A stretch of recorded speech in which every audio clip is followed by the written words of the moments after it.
हाँ, तो 9th class वालों, हम स्टार्ट कर रहे हैं टिश्यू।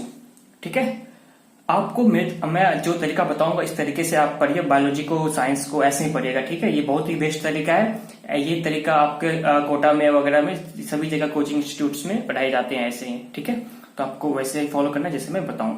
ठीक है, ये 100% इफेक्टिव वे है पढ़ने का। ठीक है, अगर आप 8th क्लास तक जो भी तरीका फॉलो कर रहे हैं, अगर वो सही है तो फिर आगे कंटिन्यू कीजिए। अगर आपको इफेक्ट नहीं मिल रहा है तो आप चेंज कर लीजिए पढ़ने का तरीका। ठीक है, क्योंकि 9th 10th में थोड़ा सिलेबस अलग हो जाता है, तो आपको मतलब तरीका भी बदलना पड़ेगा। ठीक है, तो स्टार्ट करते हैं। देखिए, इसमें बिल्कुल भी रटना नहीं है, कहीं भी कोई एग्जाम्पल रटना नहीं है। ठीक है, जैसे जैसे मैं पढ़ाऊं वैसे पढ़िए, विजुअलाइज कीजिए। ठीक है, और जो मैं टास्क दूं वो थोड़ा कर लीजिए। तो स्टार्ट करते हैं। हम स्टार्ट करेंगे टिश्यू। तो जैसे चैप्टर का नाम होता है तो डेफिनेशन भी ऐसे पूछा जाएगा आपसे, व्हाट इज टिश्यू। तो टिश्यू का डेफिनेशन क्या हो जाएगा, तो मेरे साथ लिख लीजिए फटाफट। क्या टिश्यू का डेफिनेशन? टिश्यू का डेफिनेशन हो जाएगा ग्रुप ऑफ सेल। अच्छा, पहले डेफिनेशन बाद में देखेंगे ना, पहले देखते हैं है क्या टिश्यू। तो क्या होता है, आपको पता होगा कि सेल, ये होता है सेल, है ना। देखिए, ये सेल है, ये सेल में ये न्यूक्लियस। तो ये कौन सा सेल हो गया, ये तो हो गया एनिमल सेल, है ना, ये एनिमल सेल हो गया। प्लांट सेल के बारे में बात करें तो कैसा होगा प्लांट सेल? पहले तो बाहर सेल वॉल बनाएंगे आप, जो कि स्क्वायर में दिखाते, रेक्टेंगल में दिखाते हैं। ठीक है, और इसके अंदर सेल मेम्ब्रेन, और फिर इसके अंदर वैक्यूल न्यूक्लियस वगैरह, है ना, ऐसे दिखाते हैं, है ना। ये सेल हो गया। अब क्या होता है, टिश्यू है क्या? बेसिकली टिश्यू, ये जो सेल है, एक ही सेल नहीं, बहुत सारे सेल आपस में मिलकर एक जगह जमा हो गए। ठीक है, बहुत सारे सेल आपस में जमा हो गए, इसको हम बोलेंगे टिश्यू। ठीक है, मतलब टिश्यू क्या है, बेसिकली सेल का ग्रुप है, सेल का कलेक्शन है। ठीक है, जैसे एनिमल सेल का ग्रुप एक हो गया तो इसको हम टिश्यू बोलेंगे। प्लांट सेल का भी ग्रुप हो गया तो वो भी टिश्यू होगा, है ना। अब बात यह है कि क्या वो जो सेल का जो ग्रुप है, क्या वो सेम सेल का ग्रुप होगा, मतलब सेम टाइप के सेल होंगे या फिर अलग टाइप के सेल होंगे, है ना। तो ये आपको बहुत जगह लिखा मिल जाएगा कि ग्रुप ऑफ सेम सेल, है ना, तो ये गलत है। तो ये जो सेल का जो ग्रुप है, ये हो सकता है कि सेम भी हो सकता है सेम नहीं भी हो। कैसे? तो मैं आपको इसको जस्टिफाई करता हूं। देखिए, जैसे ब्लड जो है वो क्या है, ब्लड भी एक टिश्यू है, कनेक्टिव टिश्यू है ना। ब्लड भी एक कनेक्टिव टिश्यू है, ब्लड। ठीक है, लेकिन ब्लड में क्या होता है, आरबीसी भी है, डब्ल्यूबीसी भी है, तो दोनों अलग अलग तरीके के सेल हुए ना। तो इसीलिए क्या बोल रहे हैं, टिश्यू का डेफिनेशन क्या लिखेंगे आप, कि tissue is a group of similar और डिसिमिलर सेल। ठीक है, सिमिलर हो सकता है कि सारे सेल एक जैसे ही हो, सारे आइडेंटिकल सेल हो सकता है कि वो डिसिमिलर भी हो, जैसे मैंने यहां पे दिखाया आपको, बट उनके ओरिजिन सेम होंगे। मतलब कहने का मतलब कि आरबीसी जहां से बनता है, डब्ल्यूबीसी जहां से बनता है, वो ओरिजिन सेम होगा। तो उतना आपके लेवल पे आप ना भी लिखे तो कोई दिक्कत वाली बात नहीं है। तो इसलिए टिश्यू का डेफिनेशन हो जाएगा ग्रुप ऑफ सिमिलर, है ना। आप देखिए, मैं जब पढ़ा रहा हूं तो आप मेरे साथ साथ लिखिए ना। आप एक पेज रखिए, कॉपी नहीं तो कम से कम आप पेज रखिए और मेरे साथ साथ पढ़ते जाइए, है ना, मेरे साथ साथ लिखते जाइए आप। तो ग्रुप ऑफ सिमिलर और डिसिमिलर सेल्स। तो टिश्यू क्या है, बेसिकली इसे ग्रुप सिमिलर सेल का या फिर डिसिमिलर सेल का। ओके, अब यहां पे कॉमा दीजिए, फिर ग्रुप टुगेदर। ये क्यों ग्रुपिंग हुआ है, तो group together to perform highest possible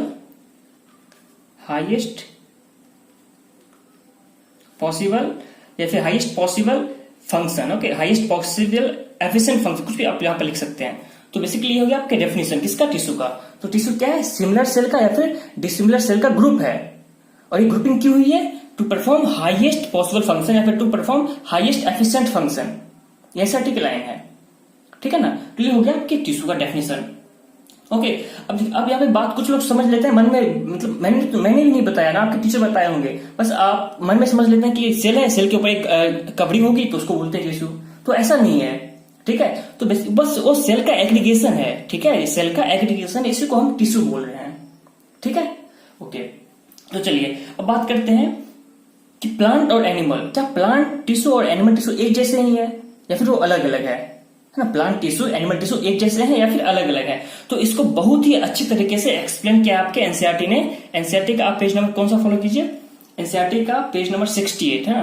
page number 68 पे राइट साइड में आपको मिल जाएगा। ठीक है, वहां पे कि प्लांट टिश्यू और एनिमल टिश्यू एक जैसे हैं या फिर अलग अलग हैं। ठीक है। तो यहां से आप पढ़ लीजिए, बिल्कुल बहुत अच्छे तरीके से दे रखा है। तो मैं यहां भी लिखूंगा तो कोई बात, एक ही बात की है ना।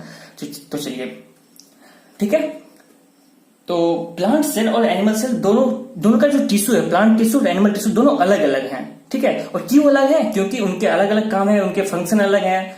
प्लांट को एनर्जी कम चाहिए होता है, एनिमल को एनर्जी ज्यादा चाहिए होता है। तो बहुत सारे वो डिफरेंस दे रखे हैं वहां पे, आप यहां से पढ़ लीजिए, ठीक है। तो हम जो अभी स्टार्ट करेंगे वो करेंगे हम प्लांट टिश्यू, ठीक है। प्लांट टिश्यू हम स्टार्ट करने वाले हैं, plant tissue, okay. Plant tissue हम स्टार्ट करेंगे।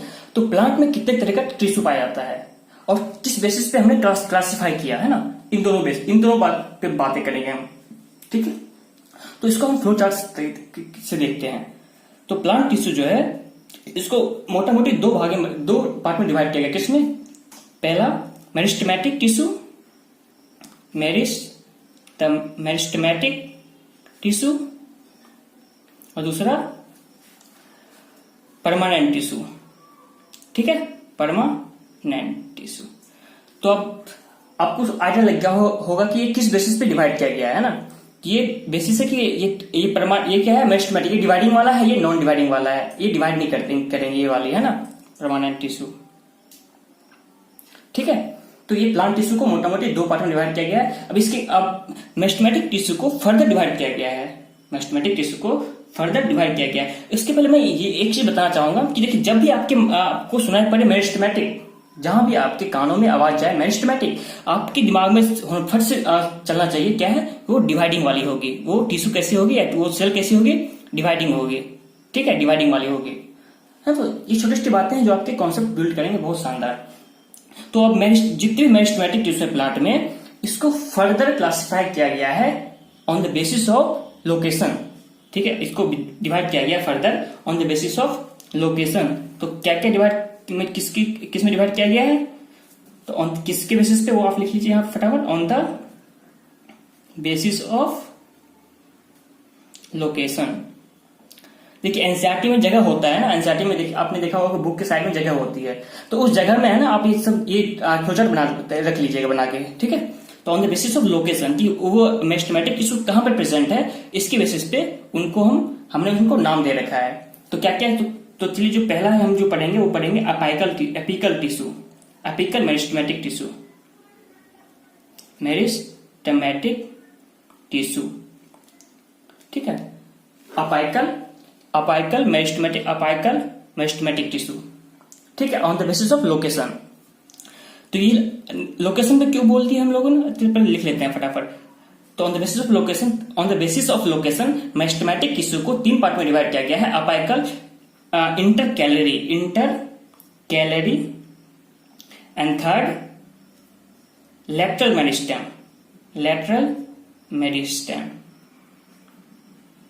ठीक है, लेटरल मेरिस्टेम।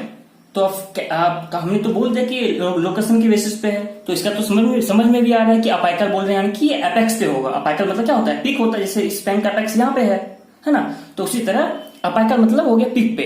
तो वैसे मेरिस्टेमेटिक टिश्यू जो प्लांट के एपेक्स में मिलेंगे, अपाइकल पार्ट पे मिलेंगे, उसको हमने बोल दिया अपाइकल मेरिस्टेमेटिक टिश्यू, ठीक है। और वैसे इंटरकैलरी, ठीक है, तो वैसे मेरिस्टेमेटिक टिश्यू जो इंटरनोड के बीच में मिलेंगे, ठीक है। आपको समझ नहीं आ रहा हो तो देखिए, आप एक डायग्राम देखिए ना, एनसीईआरटी में भी बना हुआ, मैं भी बना रहा हूं।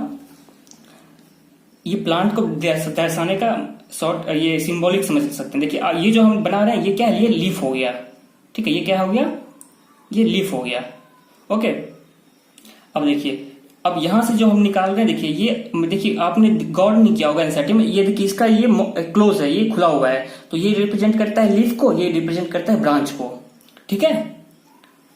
समझ में आया आपको? ये आपको शायद किसी ने गौर किया होगा और शायद ही कोई टीचर आपको बताया होगा, ठीक है। तो ये एक रिप्रेजेंटेशन है किसका, प्लांट का, ठीक है।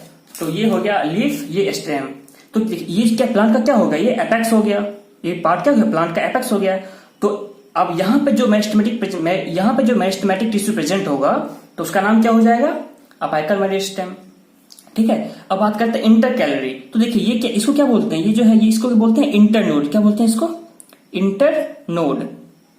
ये नोड है, इसको नोड बोलते हैं, ये नोड है, ये नोड, तो इसके बीच के डिस्टेंस को क्या बोलते हैं? इंटरनोड। ठीक है, तो इंटरनोड के बेस पे प्रेजेंट होगा, इंटरनोड के बेस पे जो मेरिस्टेमेटिक टिश्यू प्रेजेंट होगा तो इसका नाम हो गया intercalary meristem. Okay, intercalary meristem.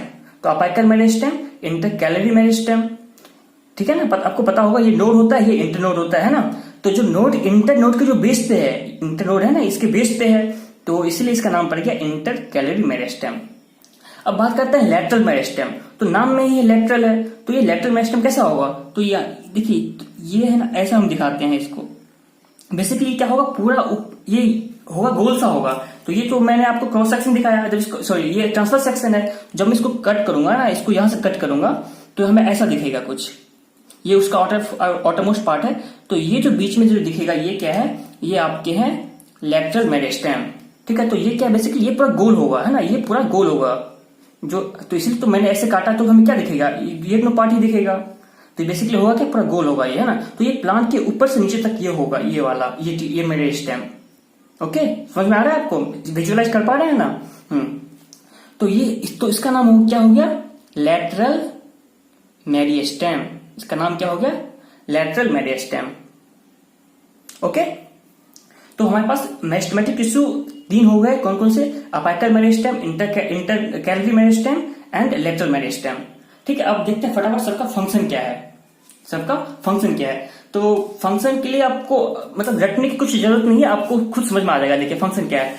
हम बात कर रहे हैं अपाइकल मेरिस्टेम, ये हो गया अपाइकल, तो ये एपेक्स पे है। तो ये सिर्फ प्लांट के एपेक्स पे नहीं होगा, ये ब्रांच के भी एपेक्स पे होगा। सभी जगह जितने भी एपेक्स है सब जगह होगा ये। ठीक है, तो अपाइकल मेरिस्टेम का काम क्या होगा?